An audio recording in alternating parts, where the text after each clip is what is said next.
Welcome to ForestPack 9.3. This release features a couple of our most requested new features for ForestIvy and ForestPack Scatter. Starting with ForestIvy, we're pleased to announce that branches now have tapered thickness. In the branches rollout, you'll find a new minimum and maximum width values to set a range. You can then control tapering along the length with a scale range parameter. As you can see, this makes plants look far more natural, especially as it spreads across walls or trees. ForestPack also now includes a wind animation system, found in the growth rollout. To get started, enable the animation checkbox. You'll then see a strength parameter that controls how much the wind affects the plant globally, and a loop parameter that sets the speed. This is measured in frames. With a default of 300, it produces pretty decent results out of the box, but you can customize it. Lower values create faster animation, and higher values slow it down. For even finer control, you can adjust wind separately for branches and leaves. In the branches rollout, use the strength slider to set how much movement applies to the branches. Here's how it looks with only the branches animated. Now if you scroll down to the leaf settings, you'll find the same control for each leaf layer, which can be adjusted independently. Here's how it looks with just the leaves. And here's how it looks with both leaves and branches animated together. Another question we often heard was how to extend a baseline after it had been drawn, since there were no traditional spline editing tools as such. Well, in ForestPack 9.3, you can now extend baselines directly. Simply enable Paint, click near the end of an existing baseline, and it will continue from that point. This makes it much easier to keep growing ivy, perhaps in response to client feedback, without needing to delete and restart a new path.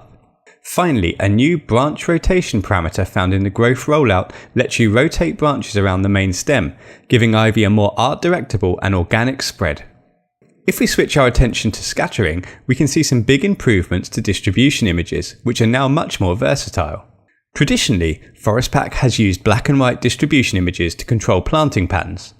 For example, in this scene with the vines in the background, a white pixel indicates a vine, while a black pixel creates a gap. By designing maps with the vertical white pixels and dots in between, we could achieve very precise and repeatable planting patterns. But many users asked for a more intuitive approach, using grayscale to control density. In this mode, white pixels would represent maximum density and black pixels minimum density, and the shades of grey in between would smoothly adjust the amount of scattering. Well, with ForestPack 9.3 that's now possible. To use it, simply drop your texture into the map input. By default, you'll still see hard edges, since the old system relies on a threshold parameter that decides where grayscale is treated as black or white. But if you enable Use as Density Map, the results change immediately. White areas now produce dense scatters, and darker areas are lighter planting, and everything in between is smoothly interpolated. This provides a much more intuitive way to control scatter density across your scene. Talking of adding more intuitive controls, ForestPack 9.3 introduces the ability to randomize scale by area. Until now, you've controlled scale variations using the settings in the Transforms rollout, and that's still available, but we've added an extra layer of flexibility in the Areas rollout, just below the Surface Material ID options.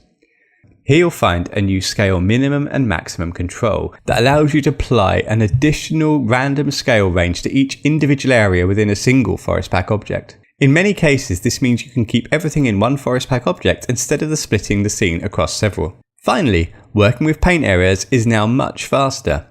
Previously, if you were painting an include area and you wanted to switch to erase, you had to stop, go over to the panel, and manually change the mode. Now you can do it instantly. If you're in paint mode, just hold Alt to erase, and if you're in erase mode, hold Control to paint. It's that simple. There's no need to switch tools, just work directly in the viewport. ForestPack 9.3 is available now, and users with an active maintenance plan can download it directly from their user panel.